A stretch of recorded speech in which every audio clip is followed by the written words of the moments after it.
চুরির টাকা বানিয়েছে, তুই পারিস নি বলে কেউ চুরির টাকা বানিয়েছে।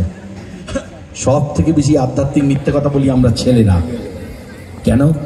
যখন দেখি মামাতো দাদার বিয়েতে গিয়ে মামাতো দাদার বউটাকে ফুটফুটে সুন্দরী দেখতে হয়েছে, ও সাত পাক ঘুরছে, বুকটা ফেটে যায়। আজকে বিয়ে, কাল কাল রাত্রি, পরশু ফুল সচ্ছে, মামাতো দাদা কিরম পেয়ে গেল।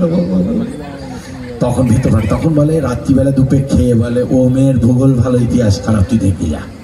তুই ভূগোল জানলি কি, ইতিহাস জানলি কি করে? ওই মেয়ের সন্দেহ বাজে কথা বলছিস কি? তুই ঝুলে যাচ্ছে। আর একটা মিথ্যে কথা আছে, এখানে নয় অনেক জায়গায় আছে। হাত জোর করে বলছি, আমি কমেডিয়ান হিসেবেই নেবেন। তাকে বলে রাজনৈতিক মিথ্যে কথা। যারা বলে ভোটের আগে জল দেবো, কল দেবো, ছোট রাস্তা বড় করে দেবো, বড় রাস্তা ওভারপুল করে দেবো, যেই ভোট মিটে যাবে কোথায় চলে যায় তাদের দেখা যাবে না। সব জায়গায় না, তাহলে দেশ চলতো না। আর একটা মিথ্যে কথা আছে, তাকে বলে পুংলিঙ্গ মিথ্যে কথা। ছেলেরা বিয়ের পর দুটো মিথ্যে কথা বলে। কি বলে? যে ছেলে বিয়ের পর বলে আমি আমার বউরে ভয় পাই না, ওর মতো মিথ্যেবাদী কোথাও পাবেন না। বউরে আবার ভয় পাবো কেন? বউ কি আমার থেকে ক্ষমতায় বেশি? গুতু কথা লাগলে বলে না, ওরে বাপরে বাপরে। কিন্তু আমি বউয়ের গলাকে ভয় পাই। কি বিচ্ছিরি চেঁচায় বাবা। প্রথম বছর যখন বিয়ে হয়েছিল আমার বউ একদম মধুবালার মতো ছিল। তুমি কোথায়? তাড়াতাড়ি বাড়ি এসো। আমি কি তোমার বাবারে না মারে বিয়ে করেছি? আমি কি একা কতক্ষণ থাকবো? যেই 2 বছর হলো বউয়ের গলা উঠে গেল, তুমি।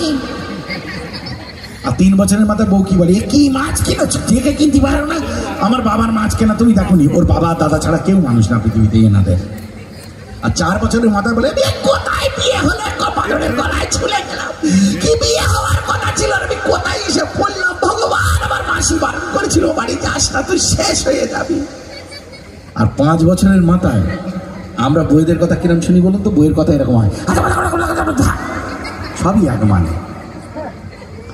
এবার হচ্ছে মেয়েদের, এই ছেলেদের সেকেন্ড মিথ্যে কথায়। যে ছেলের বিয়ে 2-3 বছর হয়েছে সে যদি এই কথাটা বলে তাহলে মিথ্যে কথা না। এই তুই কোথায় ছিলি? তুই আমার গান শুনলি না? এবার যে ছেলে 2-3 বছর বিয়ে হয়েছে সে যদি বলে এটা মিথ্যে কথা না, কিন্তু 5 বছর যার বিয়ে হয়েছে সে যদি বলে সেটা মিথ্যে কথা। কোনটা বলুন তো? যদি কোনো ছেলে বইয়ের গায়ে হাত দিয়ে বলে বিশ্বাস করো তুমি ছাড়া আমি অন্য মেয়ের দিকে তাকাই না, ওর মতো মিথ্যেবাদী পৃথিবীতে পাবেন না। তুমি তাকাও না শয়তান। হ্যাঁ।